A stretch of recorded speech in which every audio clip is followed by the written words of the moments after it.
Along came Bill. Who was Bill Petzel? He was more than an avid poker player, cigar aficionado, crivets connoisseur, cha-cha dancer extraordinaire, Cadillac man, and Louis L'Amour enthusiast. He was Willie, my Bill, Campy, Dad, Pops, Gramps, Grunk, Buck-in-a-Truck Petzel, and even Shotgun, a name he earned after calling his great-grandson a pistol. William Carl Petzel came into the world on March 23, 1922, in Milwaukee, Wisconsin, one of 9 children born to Herman and Emma Petzel, who had emigrated years earlier from Germany. Bill was raised on a farm and learned the value of hard work from an early age. He attended a country elementary school and later, after his family moved to Chicago, graduated from Tilden High School. During his adolescence, he worked as a mechanic. His life suddenly changed when he met Mariana Baranek in 1939 at a dance held at the Pershing in Chicago. 2 years later, in August 1941, they were married and settled into a home in Chicago. By the end of the year, America had entered the Second World War, and Bill chose to serve his country proudly by enlisting in the Navy. He was assigned as a machinist mate first class on the Orizaba, a troop transport that saw its share of action, including the invasion of Sicily and maneuvers against the Japanese during the war in the Pacific. Back at home, Bill and Mariana's first child, William, was born in 1943. Following World War II, Bill declined an offer to remain in the Navy and become an ensign. His heart had called him back home to his growing family, which now included 2 more children, Joseph, born in 1947, and Kathleen, born in 1949. In the late 1940s, Bill chose a new and lasting career path as a union pipe fitter and went to work for the Elmer C. Lind Company. As the years passed, the Petzel clan blossomed with the arrival of 4 more children, Thomas in 1954, Mary Sue in 1957, Deborah in 1959, and Sharon in 1961. Bill's family changed addresses several times between the 1940s and 1990s. They first owned a home at 64th and Laughlin, followed by a house that Bill helped build himself at 53rd and Kimball in Oak Lawn. Later, they moved back to Chicago into a home at 95th and Troop Street, but returned to Oak Lawn to settle into a ranch at 54th and 98th. Bill's first grandchild was born in 1968, the first of 19 total grandchildren. Bill retired from the Pipe Fitters Union in 1984, and it wasn't long before he and Mariana embarked on a series of travels across the country, including an excursion in an RV. In 1991, Bill and his beloved bride celebrated their 50th wedding anniversary and returned to their Chicago roots by purchasing a home near St. Nicholas of Tullantine Parish.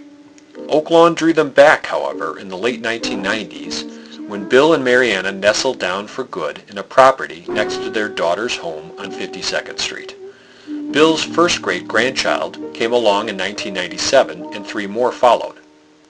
Bill passed away on April 24, 2012, leaving behind a rich legacy of strong values, cherished family traditions, and loving memories.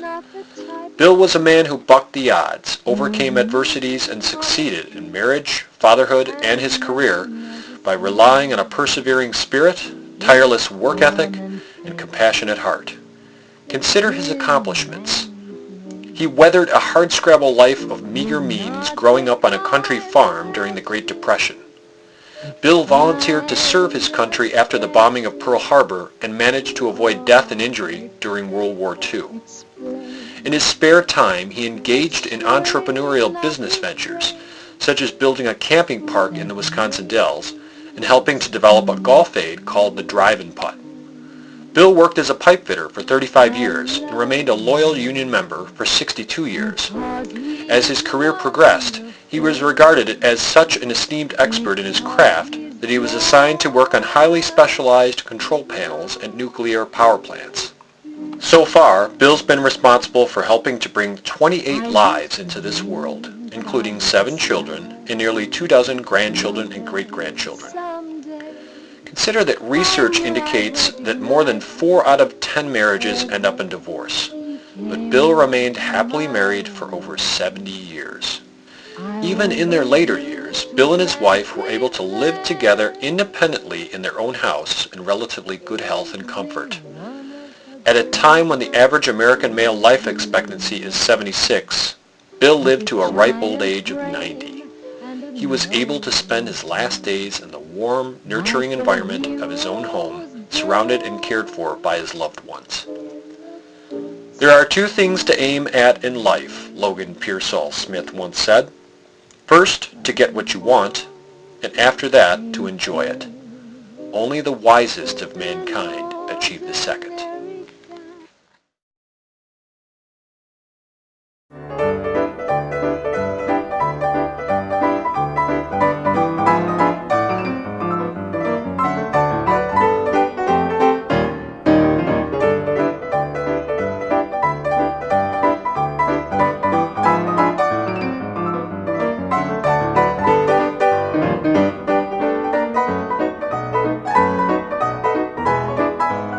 I've got a little story to tell. Okay. Well, last night we had a little card game, and We just watch what you say. Tom was playing. Tom was keeping score, by the way, and he had it all written down. And he said Was good? he had him classified as the champ, What? and I was I classified don't know as which the program welfare it was. recipient, and Eric was classified as the rookie. And Joe was classified as the California I know, if it was broke, if it wasn't broke, hot it shot. probably makes us go down. Well, we proved Joe wasn't such a hot shot in the game last night. This little piggy here went to market. And this little piggy here stayed home. And this little piggy here We had it for a little while. wants a piece of bread and butter. Yeah. And this little piggy wants none. And this little piggy went all the way home. My name is Jan Janssen, and I'm from Wisconsin, and I work in the lumber mill there. And all the girls that I meet when I walk down the street say, "Hey there, what's your name over there?" So I say, "My name is Jan Janssen, and I'm from Wisconsin, and I work in the lumber mill there." And then the girls that I meet when I walk down the street say, "Hey there, what's your name over there?" You taking care of this man here or what? Have I? Sometimes. Well, I think you gotta give him a break. How about a little cigar in the house every once in a while? It gets cold outside, you know? Okay, let's have a little song here. What are you gonna do for us? We're going to sing a song together. It's a holy song. Okay, fire away. Only a babe so lowly, Dream on. dream on, lying in slumber lowly, Dream on. dream on, angels guard thy humble bed, God still watches overhead. Dream on, peaceful be thy rest. Yeah! Well, Bill, this looks like a pretty nice present, but what are you going to do to earn it? I got a little magic tricks. I love magic tricks. Alright. Hocus. Hocus. Not California. Hocus. How do you do that? Whoa, huh? Oh, here, old timer. Good, good. Skinny as a feather. So, how's your year been, Santa? Oh, it's been very good. Yeah? I've been enjoying good health, and my wife's been treating me real well. And all my grandkids are treating me good. How about It's a your kids? pleasure being with them. And all my children are doing the same. Santa knows. Do I detect a bit of Irish in your dialogue? Santa is from all cultures. I just noticed a little bit of more Irish in it this time. ¿Cómo está? Oh,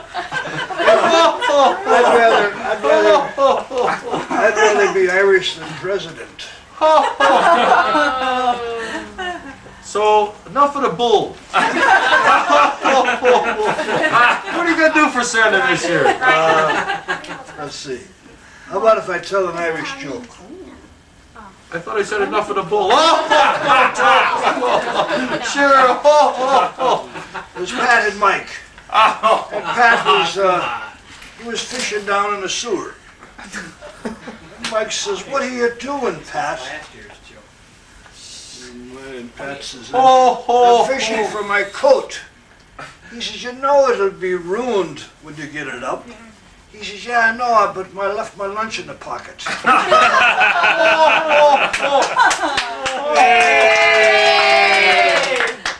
You know, I don't know what it's like around here, but in the North Pole, that would be considered a racial slur. Merry Christmas. Young man. Many more. 1942, when I went into the Navy. I was a young man then. And it was right at Christmas time, and Bing Crosby was singing, "I'm Dreaming of a White Christmas." And then another song he sang was, "I'll Be Home for Christmas." They both brought tears to my eyes. Anyway, when I was a kid, we used to go out in the woods on our farm and cut down our tree and bring it home and set it up. We had no electricity, so we had to put candles on the tree and light them with a match. And you know that's very dangerous, but we did it. You sat there and watched. And we sat there and watched it. And if we had to go to the bathroom, we had an outhouse. When I see all of the people here and the presents, everything, it's just overwhelming. It is. Compared to what we used to have at Christmas time. Really? So how have you been this year? Real good. Good? Yeah, you've been a good guy to your wife or what? I bought her an organ for Christmas. You did? Wow. What kind of an organ? A Wurlitzer. A Wurlitzer. So you're going to teach her how to play? You know, you're going to sweep her off her feet with some music or what? I'm getting swept off. All right. What type of music are you going to play? Oh, she can play Listen to the Mockingbird. Oh, listen to the Mockingbird. Oh, the mockingbird is singing all the way. Well, that's not going to cut it. You're still going to have to do something. You know? All right, Sandy, you got something for Santa this year or what? Well, I'll tell you. You know, I was in the Navy during the World War II. That's the big war. And to see the world. And what was I seeing? I saw the sea. I saw the sea. I saw the sea.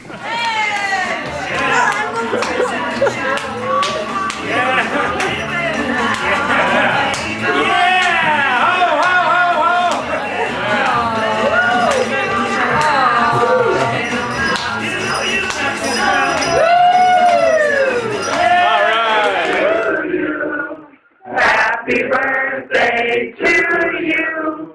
Happy birthday, dear Grandma. Happy birthday to you. Many more birthdays to you. Many more birthdays to you. Many more birthdays, dear Grandma.